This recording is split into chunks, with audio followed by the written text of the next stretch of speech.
Les essentiels du sport, de retour depuis la maison Servat avec Fred qui est toujours parmi nous évidemment et avec Alban et Benoît Riéger, successivement entraîneurs des avants du RCBA et entraîneurs des arrières de Gujan, de l'UAGM Rugby pour être précis.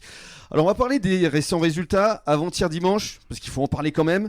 C'est vrai que pour vous deux, ça a été une très mauvaise journée. On démarre par Alban peut-être. C'était à Lannemezan, c'était à l'extérieur. On s'y attendait un petit peu quand même à cette défaite ? Non, on s'y attendait pas, puisque du coup on était sur 2 défaites, dont une à domicile, où on avait pris un beau revers. Oui, avec plus de 40 points. Donc voilà, on était plus dans une optique d'aller... Alors, sans parler forcément du résultat, mais aussi de se retrouver un peu sur nos bases.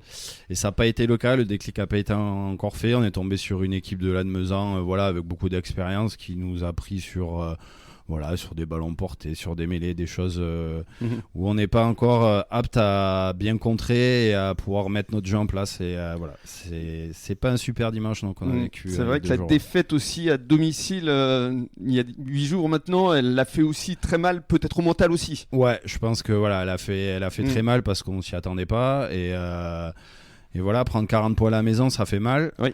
Partir à Lannemezan. Remarquez, il y a Gujan qui vient d'en prendre 60. Ça, on va voir la réaction de Benoît tout à l'heure. Ouais, mais bon, Gujan, ils ont pris. Voilà, c'était Moléon, c'est une belle équipe. Nous, c'est différent. C'est une équipe qui monte comme nous, qui est Anglette, mais qui a gagné encore ce week-end. Donc, je pense qu'il va falloir compter aussi sur cette belle équipe d'Anglette. Mais voilà, ça fait mal à la maison, ça fait mal au moral.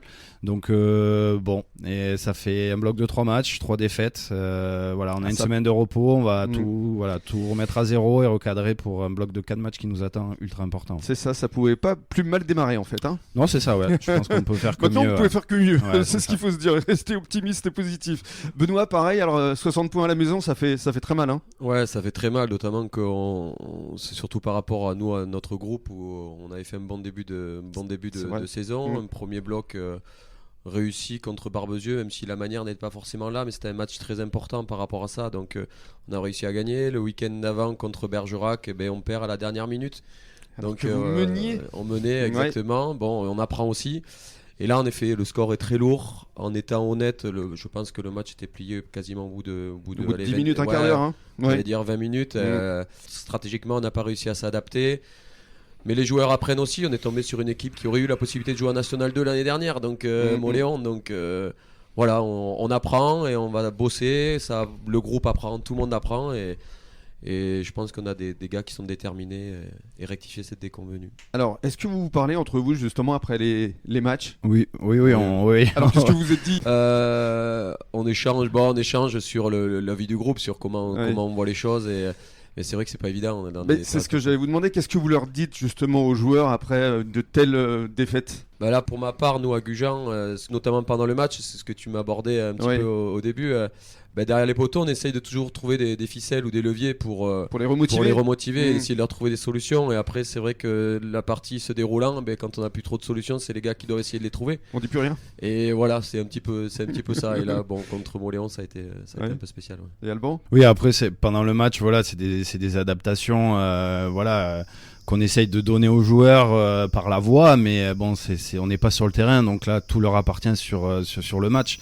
C'est l'après-match où on va plus analyser qu'est-ce qui a été, qu'est-ce qui n'a pas été, que ça soit dans la technique, que ça soit dans les comportements. Si je parle par exemple du match contre Anglette, on a été très mauvais défensivement. Donc voilà, c'est un axe qu'on commence à travailler, qu'on va continuer encore parce que ça nous a aussi fait défaut ce week-end. Donc voilà, il y a du travail, il y a beaucoup de travail avec des équipes comme ça restructurées, avec des joueurs qu'on connaît pas et qui se connaissent pas encore. Donc voilà, faut travailler encore. Oui, c'est peut-être ce qui vous manque justement, peut-être au RCB actuellement, c'est qu'il y a eu beaucoup de recrutements, beaucoup d'arrivées et peut-être que le collectif n'est pas encore vraiment au point. Oui, tout à fait. Oui, on a eu beaucoup de départs, notamment pas mal d'arrêts de joueurs qui étaient vieillissants et qui ont fini leur carrière l'année dernière sur une montée. Et on les félicite aussi. Et et puis d'autres départs de joueurs qui sont partis, parce que par rapport au projet, c'était pas possible.